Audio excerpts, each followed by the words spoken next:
আওয়ামী লীগের মতো করে অন্তর্বর্তী সরকারও প্রহসনের নির্বাচনের আয়োজন করতে যাচ্ছে বলে মন্তব্য করেছেন জাতীয় পার্টির চেয়ারম্যান জি.এম. কাদের। মহিলা পার্টির মতবিনিময় সভায় তিনি আরও বলেন, আগে শেখ হাসিনা নানা পরিস্থিতি তৈরি করে রাজনৈতিক দল ও ভোটারদের নির্বাচনের বাইরে রাখত। এবার সরকার নির্বাহী আদেশে একই কাজ করছে। জামায়াত ও এনসিপি জাপাকে নির্বাচনের বাইরে রাখতে চাইলেও বিশেষ কারণে বিএনপি জাপাকে নির্বাচনে চায় বলে জানান জি.এম. কাদের। আরও জানাচ্ছেন ইয়াসিন রানা।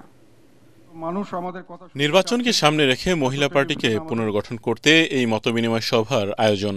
এতে জামাত ও এনসিপিকে সরকারি দল এবং বিএনপিকে আধা সরকারি দল আখ্যা দিয়ে পার্টির চেয়ারম্যান জি.এম. কাদের বলেন, শেখ হাসিনার সময় নির্বাচন হতো আমি আর ডামি, এখন নির্বাচন হবে সরকারি আর আধা সরকারি দলের প্রার্থীদের। শেখ হাসিনা ছিল দলের লোকের সঙ্গে দলের লোকের প্রতি, এখানে সরকারি দলের সঙ্গে আধা সরকারি দলের কম্পিটিশন। প্রতিপক্ষ সেভাবে আমরা দেখছি না। এটা নির্বাচনের নামে একটা প্রহসন হবে। কিছুটা হলেও শেখ হাসিনার মতো একেবারে পূর্ব নির্ধারিত দল সম্ভাবনা আছে।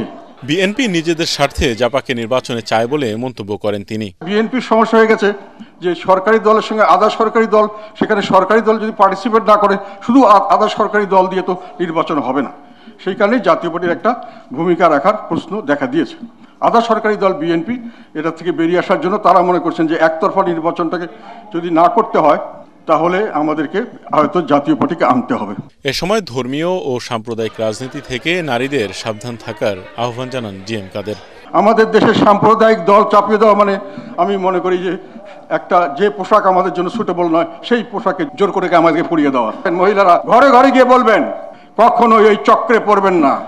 এই চক্রে গিয়ে আপনারা ঘরের ভিতরে গৃহপালিত জন্তুর মতো জীবনযাপন করতে হবে। জোর করে সংস্কার চাপিয়ে দেওয়া হলে জাপা তা মানবে না জানিয়ে একতরফা নির্বাচন হলে জাতীয় পার্টি অংশ নেবে না বলেও হুঁশিয়ারি দেন দলটির চেয়ারম্যান।